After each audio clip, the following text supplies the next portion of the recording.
Here we have a coin which is on a slope. So I'm just going to model the coin again as a particle.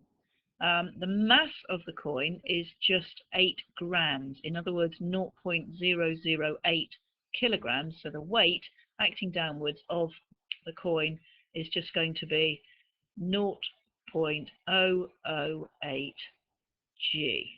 Okay, other forces acting, we've got the normal reaction between the coin and the plane. So I'm just going to label that as R. And we're told that the coin is accelerating down the slope with an acceleration of 1.5 meters per second per second. Now the only other force which can possibly be acting, because we're told that the slope is rough, is friction, and that must be acting upwards, and it must also be a maximum. Remember, when something is actually moving, the frictional force which is acting must be a maximum.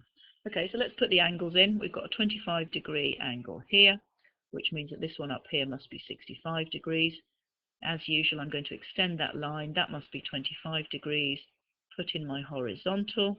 This is 65 degrees, and this is 25 degrees. Now I'm going to use Newton's second law, and I'm going to use Newton's second law going down the slope. And Newton's second law, remember, says that the resultant force in the direction of the acceleration, well, that's down the slope, the resultant force must equal the mass multiplied by the acceleration. So simply F is equal to ma. But let's have a look at the forces that are acting.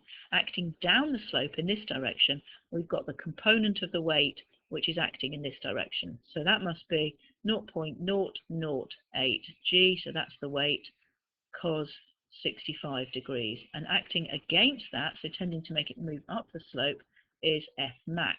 So the resultant force acting down the slope is the component of the weight minus the frictional force, and that must equal the mass of the coin, well that's 0.008 multiplied by A, which is 1.5, and that comes out as 0.012. Now if I just rearrange that, if I move F max over to the right and subtract my 0.012, F max must just be 0.008 G cos 65 degrees minus that 0.012. So the maximum frictional force just comes out as, and it's not huge, 0.02113 newtons. And I'm just going to save that in my memory. I'm going to put it in my memory as A. I also know, though, that F max, the maximum frictional force acting, is always equal to mu r. So let's have a look at what r is in this case. Now in this case, the forces acting away from the slope in that direction must equal the forces acting towards the slope. Well, acting away from the slope, all I've got here is r. Acting towards the slope, I've just got the component of the weight which acts in this direction, and that's going to be 0.008 G, that's the weight, multiplied by cos 25. Which means that F max is going to be mu times that.